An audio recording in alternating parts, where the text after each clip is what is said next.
আল্লাহু আকবার, আল্লাহু আকবার, লা ইলাহা ইল্লাল্লাহ, আল্লাহু আকবার, আল্লাহু আকবার, ওয়ালিল্লাহিল হামদ।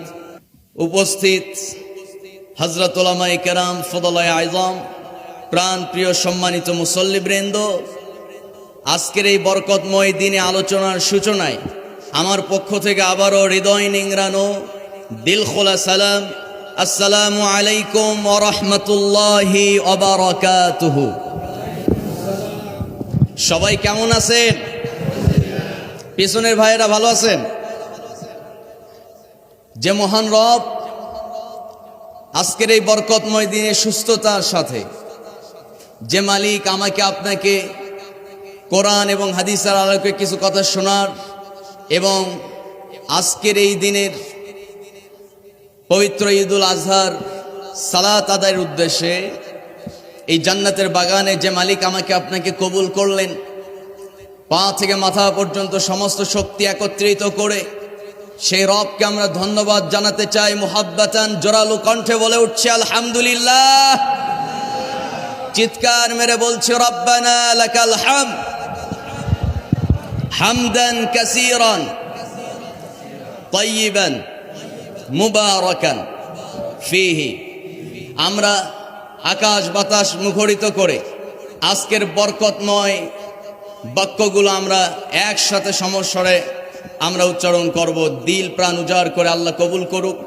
সবাই আমার সাথে পড়েন আল্লাহু আকবার, আল্লাহু আকবার, লা ইলাহা ইল্লাল্লাহ, আল্লাহু আকবার, আল্লাহু আকবার, ওয়ালিল্লাহিল হামদ। দরুদ ও সালাম বর্ষিত হোক মানবতার মহান মুক্তির দূত আকায়ে নামদার তাজদার মদিনা, আমার আপনার প্রিয় রসুল আহমদ মুস্তফা, মুহাম্মদ মুস্তফা। একটু চিৎকার মেরে মোহাব্বতের সাথে আমরা বলছি সাল্লাল্লাহু আলাইহি ওয়াসাল্লাম। সম্মানিত ভাইয়েরা, সময় খুব সংক্ষিপ্ত, অল্প সময়ে অনেকগুলো কথা আমাদেরকে শুনতে হবে। আমি আজকে দুইটি পার্টে আমি আপনাদেরকে কিছু কথা শোনাতে চাই। এক নাম্বার, আল্লাহ তাআলা কোরআনুল কারীমে সূরা হজ 34 নম্বর আয়াতের মধ্যে পৃথিবীর তাম মানুষকে আল্লাহ কুরবানি ব্যাপারে প্রথম একটা মেসেজ দিয়েছেন। কুরবানি সংক্রান্ত প্রথম মেসেজ সূরা হজ 34 নম্বর আয়াত। মহান রব্বুল আলামিন বলেন, ওয়ালিকুল্লি উম্মাতিন জাআলনা মানসাকাল লিয়াযকুরু ইসমাল্লাহি আলা মা রাযাকাহুম মিন বাহিমাতিল আনআম। জোরে বলুন আল্লাহু আকবার। ওয়ালিকুল্লি উম্মাতিন জাআলনা, আল্লাহর পক্ষ থেকে মেসেজ হলো আদম আলাইহিস সালাম থেকে শুরু করে নিয়া আমার নবী মুহাম্মদ সাল্লাল্লাহু আলাইহি সাল্লাম পর্যন্ত এই কুরবানির বিধানটা আল্লাহ তাআলা প্রত্যেক উম্মতের জন্য এইটা নির্ধারণ করে দিয়েছিলেন। সুবহানাল্লাহ। মুসলমান তার লেভেল হলো 4টা। চিল্লায় বলতে হবে ধামরহাটবাসী, মুসলমানের লেভেল কয়টা? সর্বোচ্চ লেভেল হলো মুহসিন। সর্বোচ্চ লেভেল কি? মুহসিন। প্রথম লেভেল হলো মুসলিম, 2 নম্বর লেভেল হলো মুমিন, 3 নম্বরে মুত্তাকি, 4 নম্বরে মুহসিন। যারা মুহসিন হয়ে যাবে আল্লাহ তাদেরকে আল্লাহর কাছেই জান্নাতে জায়গা করে দিবে। চিল্লায় কোন সুবহানাল্লাহ। সম্মানিত ভাইয়েরা, মুহসিন হওয়া যাবে কেমনে? মুহসিন হওয়ার শ্রেষ্ঠ উপায় হলো হৃদয়ের সব কলুষতা, সব কিছু বর্জন করে হৃদয়টাকে স্বচ্ছ পবিত্র বানায়া একটা শুদ্ধ নিয়তে কুরবানি যদি কেউ করতে পারে, সে মুহসিনদের দলভুক্ত হয়ে যাবে। সবাই তো সুবহানাল্লাহ কইতে পারলেন না। এই পাশে ও পাশে মাঝখানে সবাই একযোগে বলি সুবহানাল্লাহ। আমরা মুহসিন হতে চাই কি চাই না? আল্লাহ আমাদেরকে মুহসিনদের কাতারে কবুল করুক, জোরে বলি আমিন। মুহসিন হওয়া যাবে কেমনে? মুহসিন হওয়ার অনেকগুলো বৈশিষ্ট্য আছে, তার মধ্যে এক নাম্বার হলো সহি শুদ্ধ নিয়তে আল্লাহর জন্যই যে কুরবানি করতে পারবে, আল্লাহ তাকে মুহসিন হিসাবে কবুল করবে। আমার বন্ধুগণ, আল্লাহ রাব্বুল আলামিন আগের যুগে হযরত আদম আলাইহিস সালাম থেকে নিয়ে এই যে কুরবানির বিধানটা জারি রেখেছেন, আল্লাহ তাআলা বলছেন ওয়াতলু আলাইহিম নাবা ইবনাই আদম বিল হক إذ قربا قربانا فتقبل من أحدهما ولم يتقبل من الآخر قال لأقتلنك قال إنما يتقبل الله من المتقين جركن الله أكبر আল্লাহ রাব্বুল আলামিন বলছেন পয়গম্বর আদম আলাইহিস সালামকে আমি মানব জাতির বিস্তার করার জন্য মূলত মা হাওয়ার গর্ভে একসঙ্গে দুইটা করে সন্তান আমি তার গর্ভে দান করতাম। দুইটা কিন্তু একই জাতের নয়, মানে দুইটাই পুরুষ এরকম না, একটা ছেলে একটা মেয়ে। প্রথম গর্ভের মেয়ে দ্বিতীয় গর্ভের ছেলের সঙ্গে বিয়ে হবে, দ্বিতীয় গর্ভের মেয়ের সঙ্গে প্রথম গর্ভের ছেলের সঙ্গে বিয়ে হবে। বিধানটা যিনি নির্দিষ্ট করে দিয়েছেন সেই যুগে আওয়াজ করে বলতে হবে মহান রবটাকে। আমার বন্ধুগণ, আল্লাহর প্রত্যেকটা বিধানের মধ্যে বরকত আছে না নাই? সবাই কয় না, বিশ্বাস যার আছে তাই শুধু বলেন বরকত আছে না নাই? কেমন বরকত? আল্লাহ রাব্বুল আলামিন মুহসিনদেরকে ছাঁটাই বাছাই করার জন্য এবার আল্লাহ তাআলা আদম আলাইহিস সালামকে জানাই দিলেন, দুই পুত্রকে জানায় দাও তারা যেন কুরবানি করে। টোটালি মূল কথা হলো কাবিলের সঙ্গে জন্ম নেওয়া তার বোন। কাবিল এবং তার বোন ছিল অত্যন্ত সুন্দর চেহারা। ওদের চেহারার দিকে তাকালে পড়ে আমার বন্ধুগণ অন্যদিকে চোখ সরানো যায় না। যুবক মানুষ যারা আছে, কিছু কিছু দুষ্ট পোলাপান আছে, মাইয়া যদি রাস্তা দিয়ে যায় একবার তাকাইলে ওর চোখ আর ঘোরেই না। কি বেটা চোখ ঘোরাস না কেন? একবার দেখলে গুনাহ নাই, দ্বিতীয়বার যদি আবার তাকাই গুনাহ আছে। এই জন্য যা দেখা একবারেই আছে না নাই কন? আমার বন্ধুগণ মূল কথা হলো এত সুন্দর করে আল্লাহ তাআলা কাবিল এবং তার বোনকে আল্লাহ সৃষ্টি করেছিলেন, কিন্তু পরের গর্ভে জন্ম নেওয়া হাবিল এবং তার বোন ছিল কালো কুৎসিত, একেবারে হাবশি কালো। মূল কথা হলো হযরতে আদম আলাইহিস সালামের ছেলে ওই হাবিল চেহারা কালো হলে কি হবে, নাকটা বোচা হলে কি হবে, তার অন্তরটা ছিল অত্যন্ত পরিষ্কার। আর একটু জোরে কোন সুবহানাল্লাহ। চেহারা খুব ফিটফাট, ভিতরে সদরঘাট আছে না নাই? কথা কয় না, বলেন বলেন আছে না নাই? চেহারা আল্লাহ দেখবেন না, আল্লাহ দেখবেন অন্তরের অবস্থা দেখবেন। আমার নবীজি সবচেয়ে সুন্দর নবীজি ছিলেন হচ্ছে মসজিদে নববীর ইমাম, আর মুয়াজ্জিন ছিলেন তার নাম কি? কথা কয় না, বেলাল। চেহারাটা খুব ভালো তো মনে হয়, প্রচন্ড কালো বেলাল। আমার ভাইয়েরা খুবই সংক্ষেপে কথাগুলো বুঝতে হবে। হাবিল কিছুতেই মানতেন রাজি না যে আমার বোনকে আমি বিয়ে করব। অযথা আমার বোনকে বিয়ে করা বাদ দিয়া পরের গর্ভে জন্ম নেওয়া হাবিলের বোনরে আমি কেন বিয়ে করব, তো কালো। কিছুতেই মানতে চায় না। এক পর্যায়ে আল্লাহ রাব্বুল আলামিন যখন কুরবানির বিধান দিয়ে দিলেন, মহান রব্বুল আলামিন যখন কুরবানির বিধান দিলেন, একজন তো ছিল কৃষক, আরেকজন গবাদি পশু পালন করত। হাবিল গবাদি পশু পালন করত, কাবিল সে কৃষি কাজ করত। ফসলগুলো কুরবানি দেওয়ার জন্য সে মজুদ করে ফেললো খোলা আসমানের নিচে। আর ওদিকে হাবিল করলো কি, তার পশু জবাই করার খোলা আসমানের নিচে জবাই করে সেখান থেকে ফিরে চলে আসলো। সময় হলো 12 ঘন্টার টাইম বেঁধে দেওয়া ছিল। আগের যুগে ইব্রাহিম আলাইহিস সালামের আগে যত নবী আসছে 12 ঘন্টা টাইম, খোলা আসমানের নিচে পশু জবাই করে চলে আসতো। এই 12 ঘন্টার মধ্যে আমার বন্ধুগণ রাতের মধ্যে দেখা যেত কার কুরবানি কবুল হয়ে যায়। সকালবেলা সবাই তাদের কুরবানি দেওয়া সেই স্থানে সেই জায়গায় গিয়ে তারা দেখতে পেত কার কুরবানি কবুল হয়েছে, কারটা কবুল হয় নাই। এটা বুঝে কেমনে? আকাশ থেকে অগ্নি এসে ওই কুরবানি যেটা কবুল হয়েছে ওইটা আল্লাহ তাআলা জ্বালায় পুড়ায় ভস্ম করে দেয়। সুবহানাল্লাহ। তাহলে কার কুরবানি কবুল হলো এটা কিন্তু আগের যুগের নবীর উম্মতরা বুঝতে পারতো। কিন্তু ওই সিস্টেম যদি থাকতো, গোস্ত খাওয়া, এরপরে ভুড়ি, কি বলে জিগরি, কি যে টেস্ট, কলিজা তো আরেক স্বাদ। সুবহানাল্লাহ বলবেন না?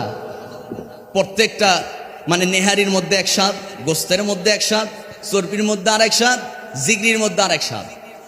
দিছে কে? আসতে বলবেন না, দিছে কে? পশু কিন্তু একটা, স্বাদ আমরা পাইলাম কয়টা? চারটা। সম্মানিত ভাইয়েরা আমার, বন্ধুগণ, হযরত ইব্রাহিম আলাইহিস সালাম তার পূর্বে যত নবী আসছিল সিস্টেমটা ছিল এরকম যে যার কুরবানি কবুল হতো তার কুরবানিটা আল্লাহ তাআলা ওই পশুটা আগুন দিয়ে জ্বালায় ফেলতেন। আর যেটা কবুল হতো না সেটা দেখা যেত মশা মাছি, কি বলে মাছি এসে ওইটা রক্তগুলো খেয়ে ফেলতো, ওইটা খোলা আসমানের নিচেই পড়ে থাকতো। সকালবেলা এসে সবাই দেখে ফেলতো অমুকের কুরবানিটা কবুল হয় নাই। তার মানে ওর টাকার মধ্যে সুদের টাকা আছে, ওর টাকার মধ্যে জনগণের টাকা আছে, ওর টাকার মধ্যে লুটপাটের টাকা আছে। কথাগণ ঠিক কিনা? আজও যদি ওইরকম সিস্টেম থাকতো অনেকেই ধরা খেয়ে যেতাম, ঠিক কিনা? সম্মানিত ভাইয়েরা আমার, বন্ধুগণ, এই ছিল প্রথম ইতিহাস। আর 2 নাম্বার ইতিহাস, দ্বিতীয় পার্ট, আমি আপনাদেরকে 2টা পার্টের কথা বলেছি। দ্বিতীয় পার্ট হচ্ছে হযরত ইব্রাহিম আলাইহিস সালাম তিনি যেভাবে কুরবানি করেছেন সেইটা কিয়ামত পর্যন্ত যত মানুষ পৃথিবীতে আসবে সবার উপরে ওয়াজিব। সুবহানাল্লাহ। হযরত ইব্রাহিম আলাইহিস সালাম তার পরিবারের প্রত্যেকটা সদস্যের আল্লাহ তাআলা এত বরকত দিয়েছেন। তার স্ত্রী যে জায়গায় পানির জন্য দৌড়াদৌড়ি করলেন ওই জায়গাটা আল্লাহর এত পছন্দ হয়ে গেছে, আল্লাহ তাআলা প্রত্যেকটা হাজির জন্য ওই জায়গায় দৌড়াদৌড়ি করা বাধ্যতামূলক করে দিয়েছে। সাফা মারওয়া দৌড়াও, সব হাজিরা দৌড়াচ্ছে। জমজম, আমার বন্ধুগণ, ইব্রাহিম ইসমাইল আলাইহিস সালামের পা যেখানে আঘাত লাগলো ওই জায়গা থেকে জমজমের পানির ফোয়ারা বের হয়ে গেল। সুবহানাল্লাহ বলতে পারলেন না? আমার ভাইয়েরা, সেই ইব্রাহিম আলাইহিস সালাম ইরাকের উর নামক স্থানে আজ থেকে 4000 বছর আগে জন্মগ্রহণ করেছিলেন। প্রথম বিবির গর্ভে সন্তান তো হলোই না, দ্বিতীয় বিয়ে করলেন, তারপরেও সন্তান হয় না। 42 বছর থেকে নিয়ে এক টানা 86 বছর বয়স, এক টানা এতগুলো বছর তিনি প্রত্যেকটা দিন আল্লাহর কাছে একটাই কথা বলতেন, চিৎকার মেরে মেরে সবাই ঠোঁট মিলিয়ে মিলিয়ে আমার সঙ্গে পড়েন, রব্বি হাবলি মিনাস সলিহিন। নেককার সন্তান চাইছে একজনের কাছে, আওয়াজ করে বলুন তিনি কে? তার মানে সব কিছু চাইতে হবে কার কাছে? আল্লাহর কাছে। হযরত ইব্রাহিম আলাইহিস সালাম 86 বছর বয়স, হাতে লাঠি উঠে গেছে, লাঠি ছাড়া চলতে পারেন না, লাঠির উপরে ভর দিয়ে চলেন। বুড়ো মানুষ, হতাশ হয়ে যাওয়ার কথা। আমি আপনি ওই জায়গায় হতাশ হয়ে যেতাম, হায় হায় এত বছর ধরে দোয়া করলাম আল্লাহ কবুল করে না, হয়তো পরকালে দিবে, থাক দোয়া স্টপ, ঠিক কিনা? কিন্তু ইব্রাহিম আলাইহিস সালাম দোয়া বন্ধ করেন নাই। আমার নবী বলেন হযরত ইব্রাহিম আলাইহিস সালামকে যদি আল্লাহ সন্তান নাও দিত মৃত্যুর আগের দিন পর্যন্ত এই দোয়াই করতেন, কারণ ইব্রাহিমের কলিজার ভিতরে একমাত্র আস্থা এবং ভরসা ছিল একজনের উপরে, তিনি কে? চিল্লায় এখন তিনি কে? আল্লাহ তাআলা। আমার বন্ধুগণ, হযরত ইব্রাহিম আলাইহিস সালাম সন্তান পেলেন 86 বছর বয়স। হায় রে আল্লাহ, কি মায়া! এই সন্তান ছাড়া কিছুই বুঝেন না, কিন্তু আল্লাহ বললেন, ও খলিল, তুই তো আমার খলিল, আমার বন্ধু।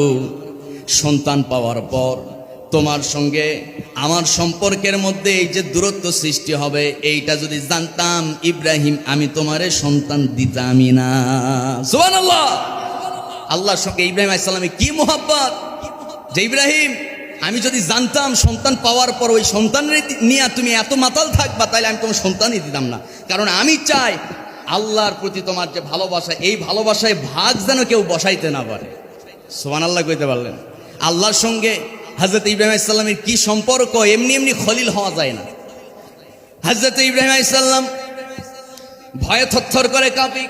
আল্লাহর পক্ষ থেকে নির্দেশ এসে গেল, ইব্রাহিম, ইরাকে আর এক মুহূর্ত থাকতে পারবা না। তোমার আদরের কলিজার টুকরা ইসমাইলকে সঙ্গে নিয়া, তার মা বিবি হাজারকে সঙ্গে নিয়া রওনা করো কাবার চত্বরে মক্কা নগরীতে।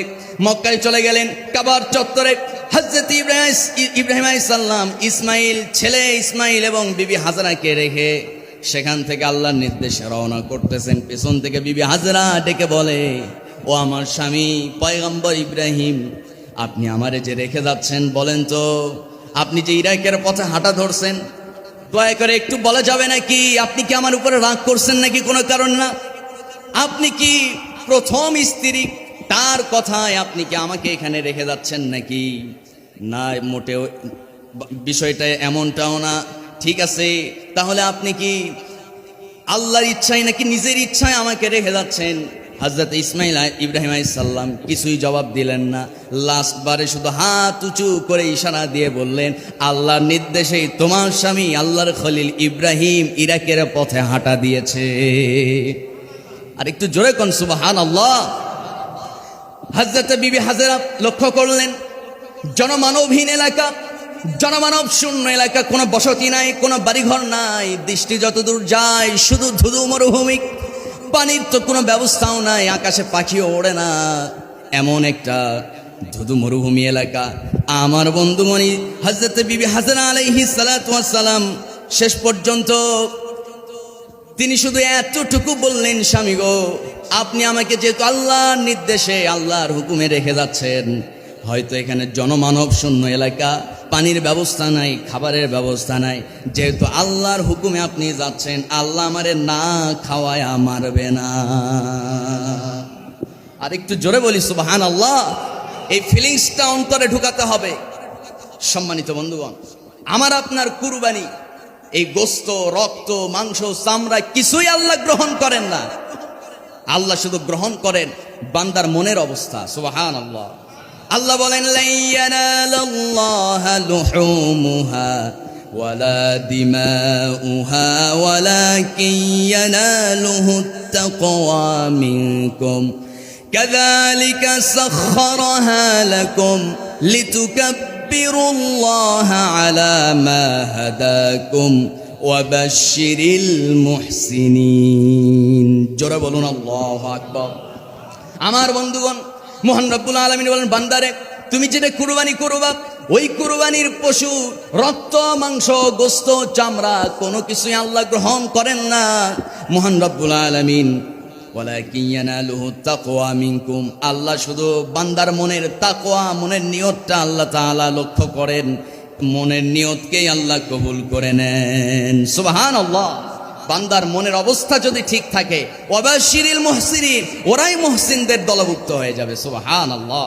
সম্মানিত ভাইয়েরা, প্রাণ প্রিয় বন্ধুগণ, হযরত ইসমাইল আলাইহিস সালাম যেই না সেখানে আস্তে আস্তে বড় হতে লাগলেন, দীর্ঘ 6 বছর পর হযরত ইব্রাহিম আলাইহিস সালাম আল্লাহর নির্দেশে ইরাক থেকে আবার মক্কা নগরীতে চলে আসলেন। দূর থেকে ইব্রাহিম আলাইহিস সালাম আকাশের দিকে তাকায়, দেখে পাখি উঠতেছে, পাখির দল আকাশে উড়াল দিতেছে। যখন লক্ষ্য করলেন পাখিগুলোর ডানা মেলা আকাশে উড়াল দেয়, খুব বুদ্ধিমান হযরত ইব্রাহিম আলাইহিস সালাম মনে মনে তিনি ধারণা করলেন, নিশ্চয় আমার ছেলে ইসমাইল এবং আমার স্ত্রী বিবি হাজার অবশ্যই তারা বেঁচে আছে, কারণ সামনেই তো তাদের ঠিকানা। আর এই যে আকাশে যে পাখিগুলোর ডানা মেলে উড়াল দিতেছে, পাখিগুলো সেই জায়গায় উড়াল দেয়, সেই জায়গায় তাদের বাসস্থান নির্মাণ করে যেখানে যেই রেঞ্জের ভিতরে পানির ব্যবস্থা আছে। সুবহানাল্লাহ। তিনি মনে মনে চিন্তা করলেন, নিশ্চয়ই পানির ব্যবস্থা হয়ে গেছে, সামনে হয়তো তাদের জনবসতিও সেই এলাকায় তৈরি হয়ে গেছে, আল্লাহ নিশ্চয়ই তাদেরকে বেঁচে রেখেছেন, যার কারণে হয়তো আকাশে পাখিগুলো ডানা মেরে উড়াল দিতেছে। সুবহানাল্লাহ। ইব্রাহিম আলাইহিস সালাম মনের মধ্যে একটু সান্ত্বনা পেলেন, বাড়িতে গেলেন, সবার সঙ্গে দেখা সাক্ষাৎ হয়ে গেল। রাতের বেলা ঘুমায় গেছে, ঘুম থেকে উঠে প্রিয় বৎস ইসমাইলকে ডেকে বলছেন, ফালাম্মা বালাগা মাহুস সায়া ক্বালা ইয়া বুনাইয়া ইন্নী আরা ফিল মানাম আন্নী আযবাহুকা ফানজুর মাযা তারা قال يا أبت افعل ما تؤمر ستجدني إن شاء الله من الصابرين একটু জবান খুলে বলা যাবে নাকি আল্লাহু আকবার। আমার বন্ধুগণ, প্রিয় বৎস কি 6 বছর পর এসেছে, সন্তানের মুখ কেবল একটা বার দেখছে, একটা রাত থাকছে, আল্লাহর পক্ষ থেকে হুকুম হয়ে গেছে ফালাম্মা বালাগা মাহু সায়া। ও আমার প্রিয় বৎস ইসমাইল, গতকাল রাতে আমি স্বপ্নে আদিষ্টিত হয়েছি, আল্লাহ আমাকে নির্দেশ দিচ্ছেন আমি যেন আমার প্রিয় বস্তুটাকে জবাই করে ফেলি, কুরবানি করে ফেলি। আমার প্রিয় বস্তু তো তুমি একমাত্র ইসমাইল, তোমাকে আমি জবাই করব, এটা আল্লাহর পক্ষ থেকে নির্দেশ, তোমার মতামত কি? قال يا أبت افعل ما تؤمر ستجدني إن شاء الله من الصابرين। চিল্লায় করে আল্লাহু আকবার। ইসমাইল আলাইহিস সালাম সঙ্গে সঙ্গে বাবাকে বলতে পারতেন, বাবা 6 বছর হয়ে গেছে, মায়ের খবর নাও নাই, পোলার খবর নাও নাই, 6 বছর পর আসতো আল্লাহর হুকুম পালন করার জন্য, যাও তোমার হুকুম তুমি পালন করো। বলার কথা ছিল কিনা? কথা কয় না। আপনারা যদি জবাব না দেন কি কইতাম? একটু বলেন, এই কথা বলা স্বাভাবিক ছিল কিনা? অবশ্যই এটা স্বাভাবিক, কিন্তু তিনি বলেন নাই। কি বলছে? ইয়া আবাতি ফাল মা তুমার, আল্লাহর পক্ষ থেকে আপনি যে নির্দেশ প্রাপ্ত হয়েছেন, আপনার নির্দেশ, আপনার হুকুম আপনি পালন করুন, ইনশাআল্লাহ আশা করা যায় মিনাস সাবিরিন, আপনি আমাকে ধৈর্যশীল হিসাবে পেয়ে যাবেন। সুবহানাল্লাহ। সম্মানিত ভাইয়েরা, এখান থেকে 2টা শিক্ষা শুধু বলে যায়। 1 নাম্বার শিক্ষা হলো, আল্লাহ তাআলা আমাদের কোনো কিছুই কবুল করবেন না, আল্লাহ তাআলা শুধুমাত্র আমাদের অন্তরের খবরটা নেবেন, অন্তরের নিয়তটা আমাদের যদি পরিশুদ্ধ থাকে কুরবানি কবুল হয়ে যাবে। আর 2 নাম্বার হচ্ছে, আল্লাহ রাব্বুল আলামিন তিনি এই যে বাপ এবং ছেলের পরস্পরের আল্লাহর সামনে যে আনুগত্যের শির নত করেছেন, এরকম প্রত্যেকটা ইব্রাহিমের সন্তানকে আল্লাহ তাআলা আনুগত্যশীল হিসাবে দেখতে চান। আমরা আনুগত্যশীল হব তো ইনশাআল্লাহ। আল্লাহ আমাদেরকে সবাইকে কবুল করুক।